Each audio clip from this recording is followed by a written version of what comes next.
gaawu ñetti fan ci koor atum ju nekk ñeenti téeméer ak ñeent fukk ak ñaar sa gàddaay ga mbokk yi daleen jàmm si xibaar yi marax gi li ciy gën a fës mbirum maître Babacar Seye fukki fan ak juróom si weeru mai bis ni ko tey atum 1993 dañ ko daal di buumoon buum googee nag tey ji am na fukki at ak ñaar fukki at ak juróom-ñett ay njabootam wéy di sàkku ay leeral si mbir moomee ndaxte dañoo jàpp ne am na lees waxul ba léegi ak teg ay daan ñi nga xam te ne bi ñoo def mbir mu ni mel moom mi fi nekkoon vice président bu conseil constitutionnel dinañu teewlu ay kàddu njabootam si njëlbeenu xibaar yi dañoo wutale it fi nga xam te ne bi moo di commune bu Ségré Gata Ñiñik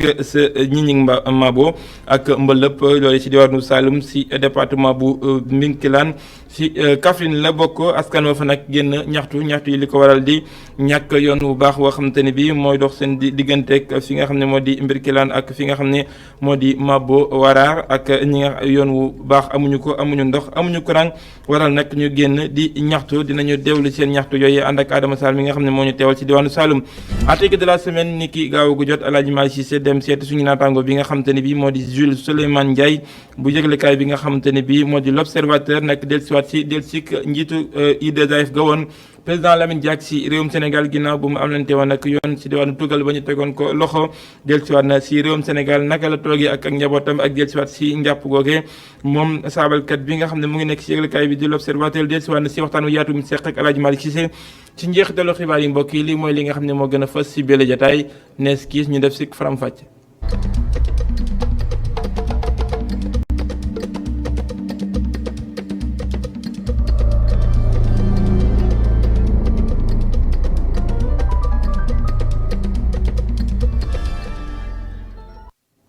fukki fan ak juróom si weeru mi atum 1993 bis boobee ni tey la ñu faatoon ki nga xamante ne bii moo di maître Babacar Seye ñaar fukki at ak juróom-ñett ginnaaw ba moom mi nga xamante ne bii moo nekkoon vice président bu conseil constitutionnel magistrat boobee nag ñu faatoon ko si jamono joo xamante ne bii si wàllum politique dafa jaxoon lool si réewum Sénégal ak njabootam wéy di sàkku ba léegi ay leeral si faatu ga ndaxte ni mu demee ub na seen bopp ñi ngi ci tegoon loxo am ñoo xamante ne bii génn nañu ba ñu bàyyi leen mujj ñu seen di leel seen bopp nag bokk na ci Clédor Sène kenn si ak njabootam jàpp na ne bu fekkee ne kàddu yooyu mu yëkkati moom li muy wax yëpp dëgg la da ko war daal di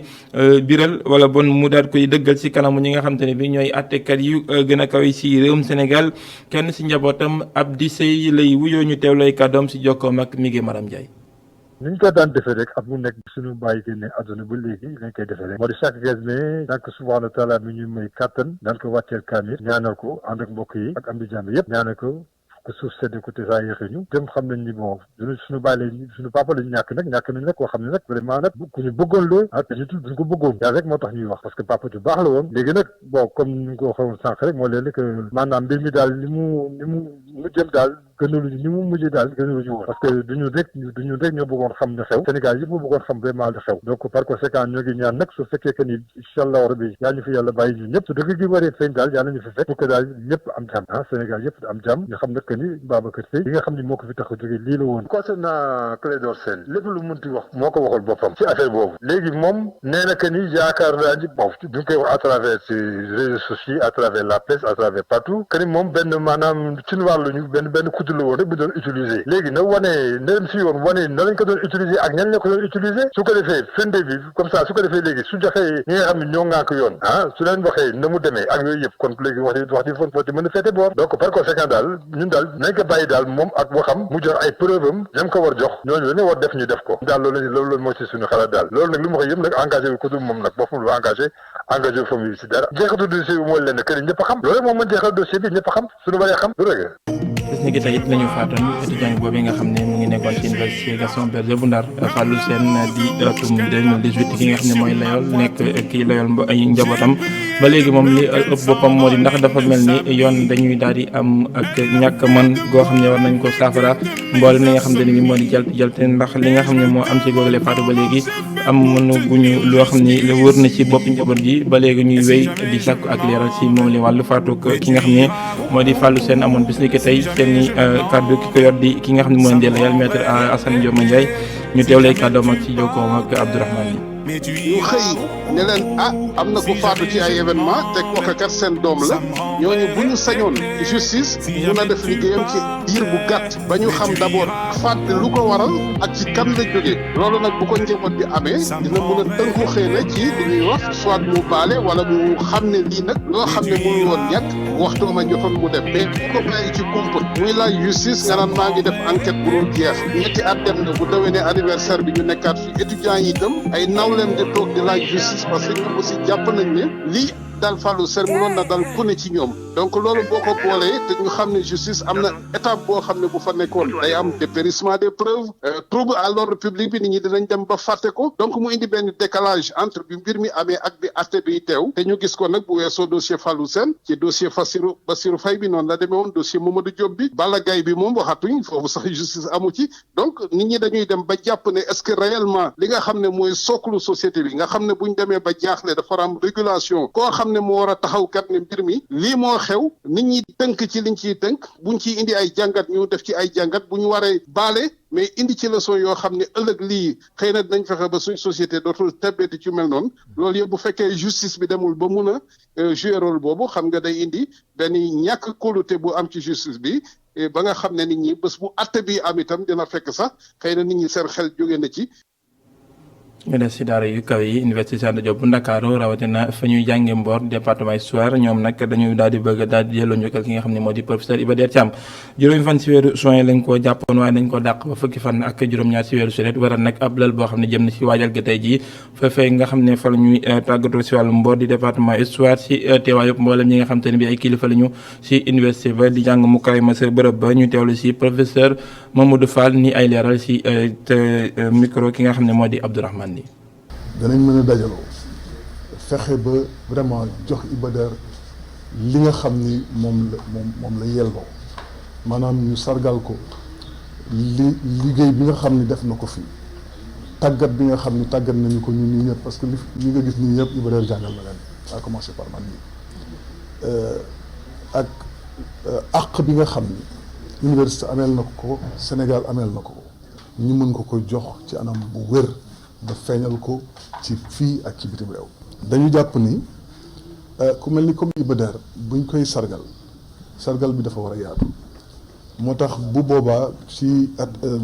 maanaam bis bi ñu jàpp képp koo xam ni mbokkam nga képp koo xam ni liggéeyoon nga ak moom am di jàmm nga di nga ñëw wane sa teewlu wane sa taxawaay wane sa maanaam témoignage ci moom boole ci ndongoom yi ak xaritam yi dañoo bokk naal ba pare mool téere bi muy téere boo xam ni am na 600 pages bu boobaa dinañ wane téere bi ba ñëpp gis ko xam ni quand même nit ñi ñu ngi bàyyi xel Iba Der li mu jàngale niilul te téere bi firnde bi la dinañ ci boole aussi maanaam li ñuy woowee exposition loo xam ni ay xamtu la ñuy wane ay nataal la ñuy wane yoo xam ni jaar-jaaram yëpp danañ ko wane ba ñëpp gis ko ñu fesal ko ba ñëpp gis ko. ñu wutali diwaanu Saloum askan wi nga xam ne ñu ngi yeewoo si commune bu Sagata ñoo njik Mbao ak fi nga xamante ni bi moo di Mbëlëp si département bi nga xam ne moo nekk si diwaanu Kaffrine département bu Mbinkilaan si région bu Kaffrine dañoo génnoon nag di ñaxtu jaaree ko si mouvement boobu nga xam ne moo di doy na daal di ñaxtu li nga xamante ne bi moo jëm si yeexitalu liggéey bi dox diggante yoon wi dox diggante fi nga xam ne moo di Mbirkilaan ak Mabot Wanaar ndax dafa mel ni dem gak dikk ga jafe na fa lool waaye tamit lu jëm si wàllum jëfandiku gi amuñu ndox ak courant loolu lépp nag mit na leen wala ñu génnoon si mbedd mi di ko ñaxtu si fekk ak Adama Sarr ak Assou Mbaye commune Ndiaganiao bi 38 villages ñoo ko constitué ci 38 villages yooyu askan wi yeewoo ci commune yi di Ségrégata Diougnic Mabo ak Mbëlëp dey mer ba futu la ñu def ñoom nag li ñu bëgg dey moo di tali bii di Mbirkilaan Mabo Wanaar te ñu tàmbale liggéey bi mu gaaw àgg ñun population de Mabo ñun population de l'arrondissement de Mabo dafa mel ni bokkuñu ci réew mii di Sénégal wax na yoonu Birkelane Mabo gii bu fekkee ne état raara dong la ñu ko bëgg a defal lim fi fekkoon la fi bëgg a delloo na ko bàyyi bëgguñu ñun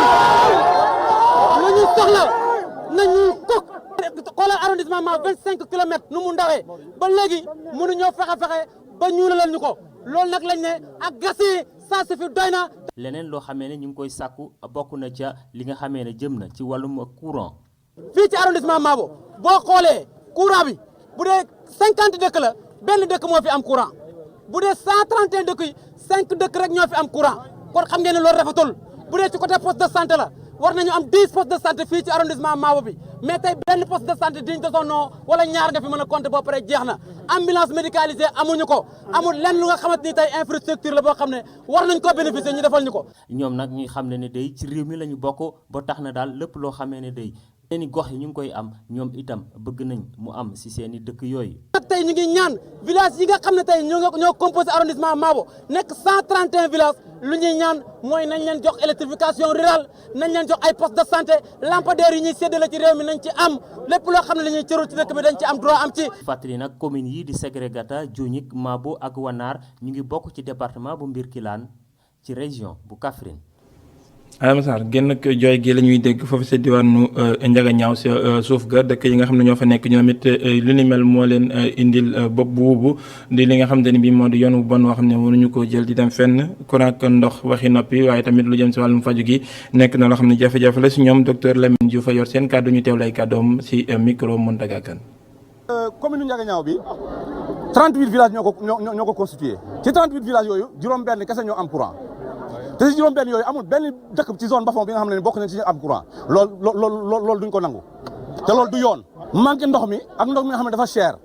parce que dëkk yi am na yi nga xam ne amuñu ndox il faut ñu takk charrette dawal fu sori pour mën a am ndox te loolu au 21e siècle dañu wax ni dafa war a jeex bu ngeen jógee Ndiaganiao ba fii ci zone Bafon ci Gueulaw Séréer xamoo loo leen daw tali boobu defar nañ ko déjà defar bi baaxul premièrement te fi mu nekk nii dafa métti ba am na ñi nga xam ne sax il préfère bañatee ñëw ci zone bi que di traverser route Ndiaganiao bi loolu yenuwul maanaam te loolu dañ ko war a corriger dañoo bëgg route bi jóge Sandiara ñëw ba Ndiaganiao mais également bu ñu jógee Ndiaganiao dem ba Xombol parce que loolu mooy desservir suñu zone bi te mooy route bii nekk suñu ginnaaw te loolu dañ ko war a def suñu mbokk yi bu ñu demee ci poste de santé bi bu ñu leen mënalee ay garab pratiquement benn garab amul ci poste de santé bi donc il faut ñu dem ay pharmacie officine pharmacie privée pour mën a am seen i garab poste de santé bi également benn kese la ci zone Bafon bi loolu mënul satisfaire les besoins en santé bu population bi. personnel bi doyul plateau technique bi doyul melul lu mu war a mel ce qui fait que loolu aussi bu ñu sañoon ñu indi ci ay saafara. ñu wutali diwaanu Diamniadio li ko wër ak jafe-jafe yi nga xam ne moo doxoon diggante am leen ab dog diggante commune bu Diamniadio ak yéen mel ni nag li nga xam ne moo di projet de découpage administratif bu yees bi indi na si joyante goo xam ne tax na ñi nga xam ne ñoo di askanu Nduxurupal gi nga xamante ne bi fekk nañu commune bu Diamniadio ñoom ànd nañ ceeg mbégte ak yaatal ko dënn bu yaatu ne loolee dina indi ay joyante yu bëri ci jafe-jafe yi nga xam ne dañu ko doon dund si wàllum xam fi gox yi toll ñu dem ba Nduxurupal fekk ki nga xam ne moo di Babacar Seck. joyanti bi ñu fas yéene def jël goxu Nduxurupal boole ko ci commune bu Diamniadio nekk na mbégte ci askan ba fay yeewoo jàpp ni seen gox dina mën a soxaliku ginnaaw jeexi jaax yi amoon ci Nduxura fan la bokk. boo gisee tey nekk ci région de Cap-Vert ngay naan ci teen baa ngi nii ci lañuy naan teen bii la ñuy naan lan moo ko indi woon difficulté yi mel nii moo ñu ko tegoon ndax Mamadou Moulaye Gueye bëggee fi dugal ndox. préfet taxaw préfet mi nekkoon fii Martial Thiaw moo fi doon sous préfet bi moo nekkoon fii bu ñu naree wax mu ne lii du am moom mu teg waaye nag lii xamante ne tey ñu ngi sant nañu yàlla ci loolu di sant Moulaye Gueye di daal wax ne dëkk bi ay xale yu jàng yu am diplôme ñoo fi nekk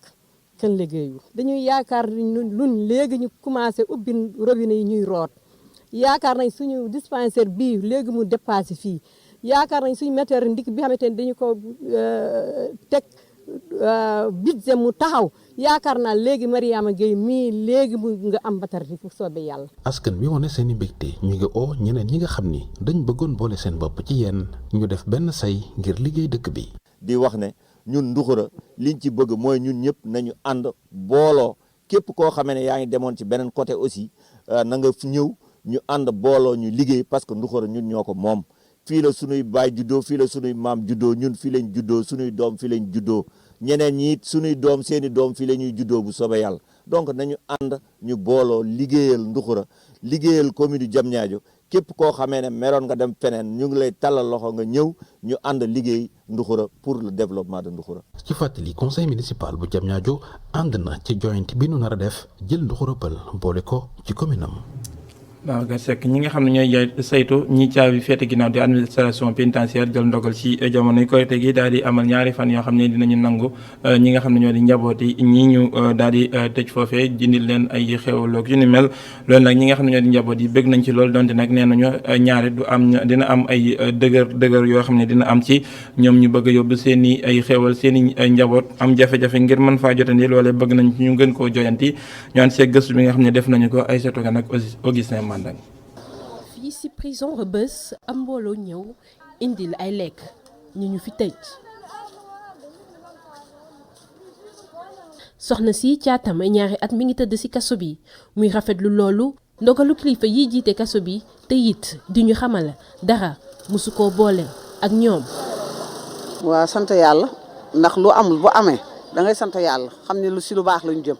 comme dañu ko amuñu ko woon te ren am nañ ko ñoo ngi am yaakaar bu baax ne xëy na yàlla mën naa def jàmm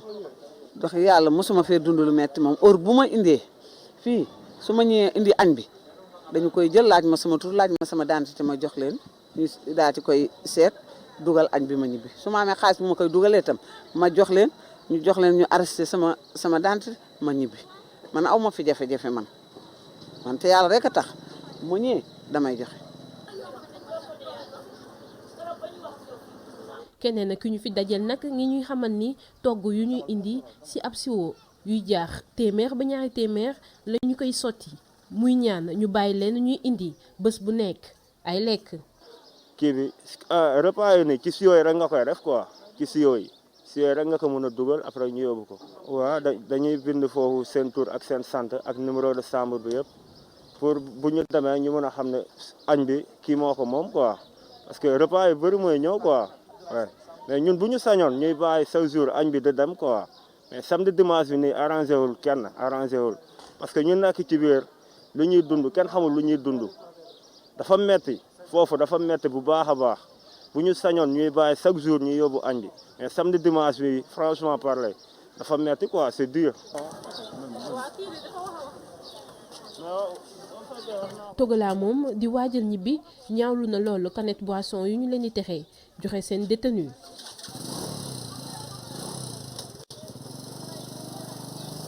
may ñaawlu daal démb daal mooy indee añ bi indi naa lépp daal mais jus canette yi ndaw yi jënd naa 3 andi ko ñu leen du dugg may génn ñeneen gars yi tamit di ma laaj xanaa canette yi dugg ma ne ko non ñu du dugg waaw mais ma bëggoon nag ma laaj ci agent bi ma ne ko mais vraiment comme tey moom may nga ñu bisu tey ñu indi leen lekk bisu xéwal la bisu balat àq la xam nga mënoon nga ñu permettre canette yi dugg. moom mi le Balla Moussa mujjeewul joxe togg yu mu indi rafetluwul benn yoon doxalinu yenn garde yi. pénitentiaire yi boo ñëwee nga ànd sa añ benn erreur bu ndaw bi nga def da lay minimiser xam nga te loolu baaxul doomu aadama kenn du ko toroxal ci biir nit ñi te buñ koy def day fekk ñëpp nekk fa xam nga ñëpp andi seen añ nga taxaw foofu ñu lay jéem a tuutal ñu lay jéem a minimiser c'est pas bon ça. ñi am seen ay nit yu ñu tëj ci kaso bi ngi rafetlu loolu lu ñu leen bàyyi ñu mun a indi ay lekk wante ñu ngi ñaan ñu jox leen seen gëdd ak delloo leen seeni àq ak yelleef. ay kon di ko jaajëfal ci gëstu bu am solo boobu ñu wax lu jëm si wàllum xëyum ndaw ñi ak ni nga xamante ni bi noonu la nguur gi bëggee ndaw ñi daal di dem si suuf yi bay waaye nag loolee dafa dëppook waroog li nga xam ne moo am jamono ji si pàkk yi ndax boo demee si tool yi daanaka lu ci ëpp ñi nga xam ne ñooy dafay exploitation minière rek yu ni mel daanaka ñoom ñoo ko teg loxo buñ sukkandikoo si ki nga xamante ni bi moo jiite kuréel gi nga xam ne mooy ëmb ñiy yëngu si wàllum mbayum dër di wàllum filière horticole di Issa Oumar Ba seen xam ne ne bu ñu bëggee nag li nga xam ne moo di saafara ci daal di am faaw ñu daal di amal ay lël yoo xamante ni bi mbayum dër moo ko daal di soxal di assise horticole loole mënta ñàkk si réewum Sénégal ay kàddoom ñu teewlu ko si jokkoom ak maam Abdou Guèye Kassé. boo demee si zone des Niayes boo demee si zone de le Sayar dem ba Ndiobène Gandiol état bi mu ngi développé politique yoo xamante ni dafay yàq liggéeyu xale yi nguuru Sénégal di jël seen suuf di ko nanam seen loxo di ko pokkati seen loxo di ko jox ay compagnie minière kon loolu li muy tekki mooy ñooñu dootuñu amati liggéey te du rek ñii nga xamante ni ñooy xëy di dem si tool yi di bay wante lépp lu lëkkaloo ak loolu yooyu suuf si di ko jébal ay compagnie minière pour ñooñu ñëw ko di exploiter waaye léegi bu ñu reyee horticulture si zone des Niayes bi est-ce que ñooñu dinañu am liggéey dañu dootuñu amati liggéey te li dal réew yooyu mën na fi ñëw de li dal Mali li dal Burkina Faso li dal Niger li dal Nigeria mën nañu dal kon nañu moytu balaa yu mel noonu di ñu dal maa ngi ñaan état du Sénégal encore une fois nañu ñëw ñu def li ñuy tuddee état généraux de l'horticulture au Sénégal horticulture li muy créer ci emploi li muy indi ci xëy fii ci Sénégal amul benn secteur d'activité boo xamante ni mu koy indi te fi mu toll nii tey dañu nekk ci situation boo xam ne situation njaaxle ndaxte lii nar a ñëw te ñu ngi ko seen li ñëw te àggagoo te dafa mel ni nguuru Sénégal nekkul di bàyyi xel ci loolu bu ñëwee musiba la nar a nekk pour Sénégal yëpp.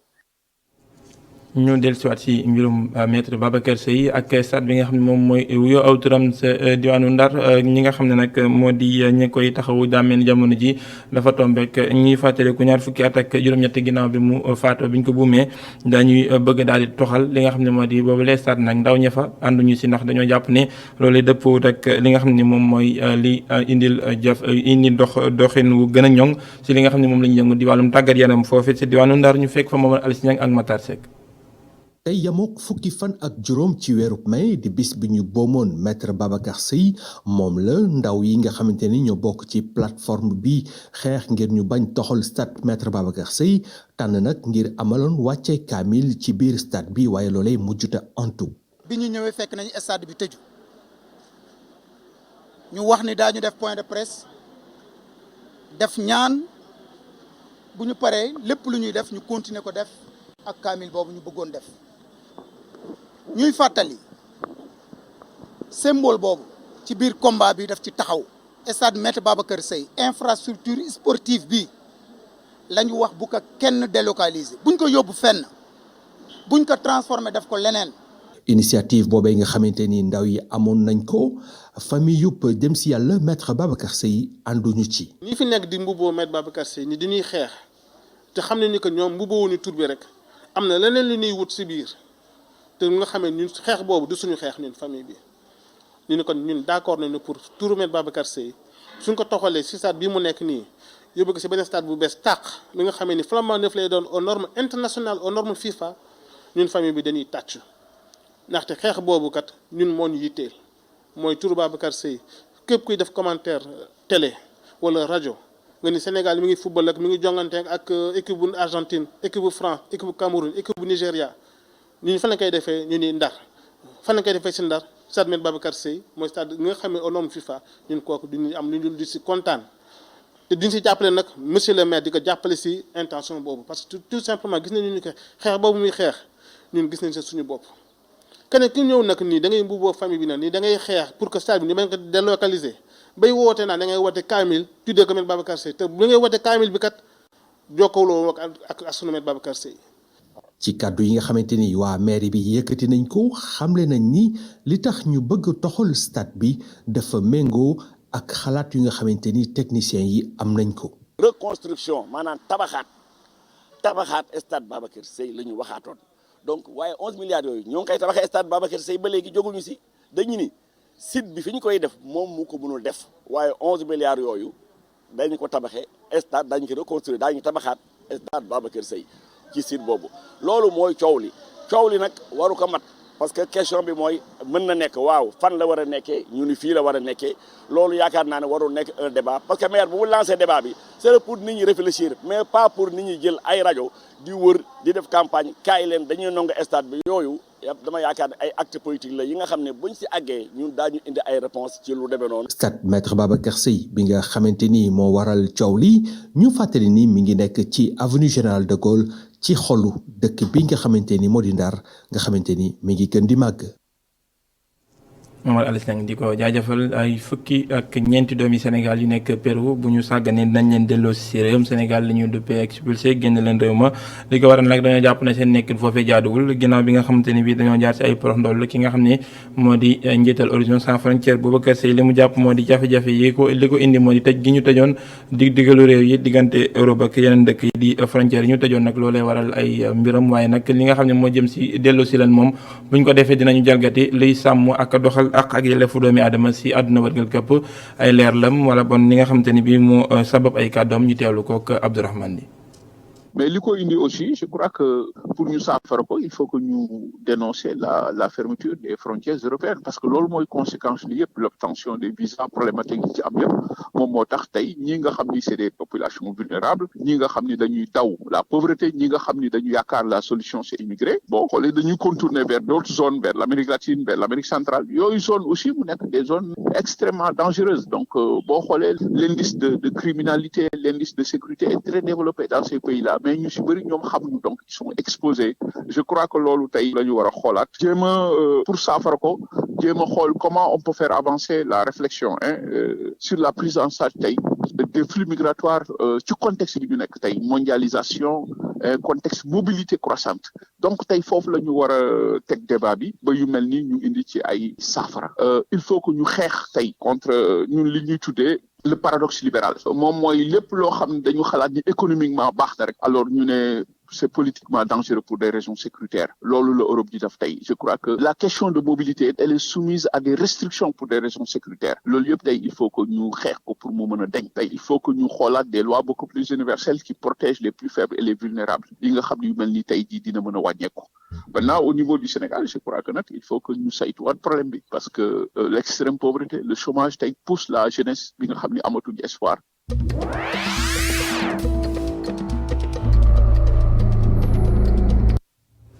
dañ koy dooree xibaar yi biti réew yi ak faatu ki nga xamante ne bi moo di saabalkat ba journaliste bi nga xamante ne bi moo di Moriba Magasuba daal nañ génn àdduna si gaawu gi foofu si diwaanu Côte d'Ivoire gi nga xamante ne bi fa la dëkkoon moom mi nga xam ne nag mu ngi bokk si ñaareelu promotion bu fi ñuy tàggate taskati xibaar yi fii si réewum Sénégal bu sesi daal nay faatu ginnaaw bi nga xamante ne bi nag dafa daal te doon lu xaw a yàgg moom mi nekkoon rédacteur en chef bu magazine bi nga xam ne moo di Africa International nekkoon it ab bindkat boo xam ne moom moo bind téere bi nga xam ne moom la ñu duppee l'islam au Sénégal Démé des Mollans moom nag daan nañ génn àdduna ñu koy jaale ay mbokkam di ko jaal ay ñooñam li nga xam ne nag moo xew sa Palestine moom di wéy di upp bopp ñi nga xamante ni bi ñooy àdduna wërngal këpp ak réewi jullit yi ñi nga xam ne ñoo di waa Israël wéy di door ay ndell ñi nga xam ne ñoo di waa Palestine di leen faat ñëpp wéy di ko ñaawlu si bande Gaza googu nag tàng jër ñi nga xam ne ñoo di askan wa di faatu ñi nga xamante ni bi ñoo di waa àdduna bi ak takkateer yi nga xam ne ñu ngay jóge si yeneen réew ñëw di jàppal tànk dëkk yi nga xamante ni bi ñoo fay faatu ñi nga xam ne ñoo faatu woon ba ñu daal leen awu sa diwaanu Côte d'Ivoire ci nga xam ne moo di jëwriñ njëkk jëpp premier ministre bi nga xamante ni bi nag jamono ji bu bopp tëju woon na bu baax si moom di Patrick Achi daan nay dellusiwaat si boobu li réew ànd ak wér-gu-yaram ginnaaw bi nga xamante ni bi doon na daal di faju foofu sa diwaanu France wàcc si li nga xam ne moo di aéroport bi nga xamante ni bi moo nekk sa diwaan ba ay askanam nag daal koy gàttandu ndaxte li waral nag njàqare gi moo di dafa am ñaari jëwriñ yu ko jiitu woon ñaar di faatu ñetti jëwriñ rek si mennum at waral nag njàqare ak boobu tëju daal di amoon si googale wàll lii mooy li ñu leen indoon ci xibaar yi biti réew yi.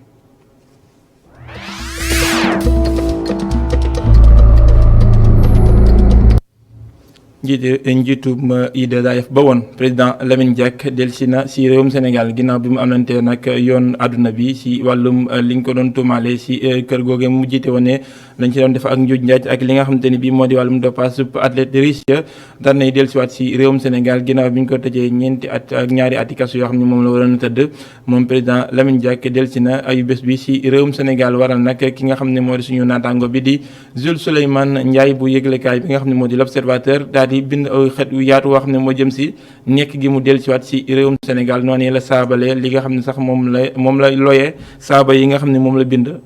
dugg si bi nga xam ne si biir njabootu ki nga xam ne moo di président Lamine Diack ni muy dunde ak njabootam saabal yooyee seq na ci waxtaan wu yaatu ak El Hadji Malick Cissé article de la semaine ñu teewlu.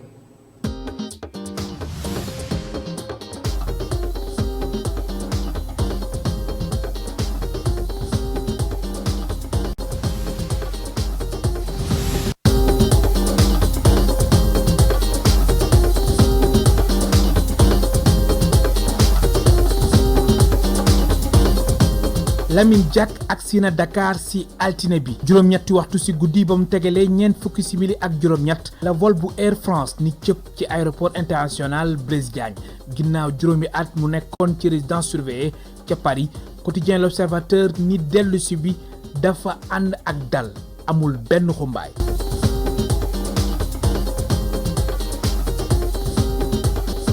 xam nga lu tax ma def ko parce que déjà moom mi concerné bi Lamine Diack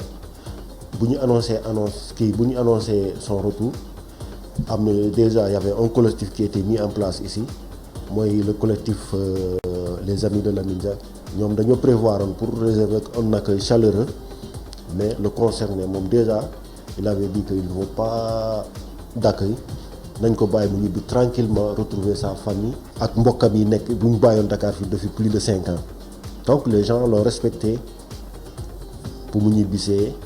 dans la sobriété ñëw aéroport y avait sa famille et quelques membres, le représentant du ministère des Sports et le président du Jaraaf et ses 2 filles et son fils bu mu bokk ab voyage bi depuis France ba fii donc il est rentré tranquillement souriant. ci salon d'honneur bi nañu ko tertoo muy ree ku fi nekkoon président bu I2AF gisaat njabootam ku si mel ni doomam bii di Latifa. Forcément il y avait de l'émotion parce que man personnellement am na lu ma sentir am na lu ma yëg sama yaram parce que nit koo xam ne tey jiite loo xam ne c'est un Sénégalais mu jiite une instance internationale de sport dans le monde instance boo xam ne athlétisme jiite ko un Sénégalais après à la fin de son parcours ñu ne ko non nii la def yooyu ñu téye ko fa pendant des 5 ans mënul dem mënul dikk après quelques instants après ñu ne ko ñibbisi na boo ko gisee sa yaram day daw. dirigeant Jaraaf yi l'ont déjà compris moo tax ils ont fait tout pour ñu jàppale ko mu fay caution bi permettre ko mu ñibbi retrouver sa famille fête Korité bi à la maison te bu ñu koy def loolu la ñu waxoon loolu lañ ci jubloon ñu ne il faut ñu jàppale ko pour mu fête Korité bi auprès des siens te loolu def nañ ko finalement Lamine Diack mu ngi nii ñibbisi na gunge ko ba këram Mermoz mu toog. juin 2020 si àtte première instance ñu ko doon toppee guerre ak blanchiment d'argent Lamine Diack ñeenti at nañ ko daanoon ñaar yi nekk sursis. sama avis personnel lay wax pour man mascarade laa gis parce que gis nañu ay instances yoo xam ne sport la ñuy def instance sportive yoo xam ne dans le monde gis nañ ko fii gars yi di coow ay affaire corruption affaire kii yooyu Platini ay ak UEFA gis nañ ko fu mu mujjee ba léegi amul avancement. mais parce que c'est Lamine Diack un Africain un Sénégalais ñu topp ko nii bu kii affaire bi dem na ba jeex ñu ne déedéet am na tamit yeneen yu war a ñëwaat lu xew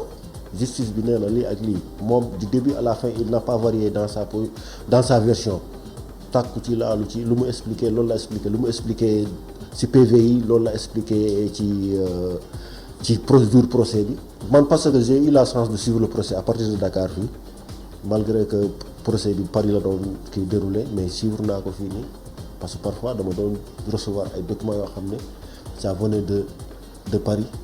mais Lamine Diack n'a jamais varié dans sa version. mu am juróom-ñett fukki at ak juróom-ñaar ci fàttali novembre 2015 nañu ko placé sous contrôle judiciaire teg ci ñu aaye woon ko mu génn France sa mujjantal ba mu am lu ñuy wax liberté conditionnelle ginnaaw bañ ko amandé 500 000 ci xaalisu euro. mu toll ci 327 millions ci xaalisu CFA. tout dépendra ci avocat bi xam nga avocat bi bu affaire bi jeexee ba pare tribunal rendre verdict ñoom dañoo def appel bi pour maanaam setal deru Lamine Diack boo xam bu ñu tuumal ni laal na ci kii bi bu ñu reconnaître coupable laal na ci affaire yi donc ñibbisi na est-ce que avocat yi dinañ poursuivre dossier bi jusqu'au bout pour wan nit ñi yëpp seen client bi laalu ci takku ci. je ne sais pas loolu ñoom ñoo ko xam l'essentiel bi c'était de permettre à Lamine Diack mu ñibbisi Sénégal loolu am nañ ko le reste avocat yi ñoo koy gérer quoi. Lamine Diack gisaat njabootam du ñàkk mu ngi waajal génnam ak taskatu xibaar yi.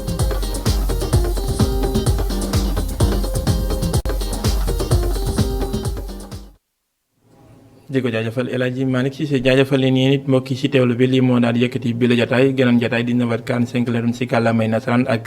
Ousmane Monique Sagna xibaar di wéyandi ci www.media.sn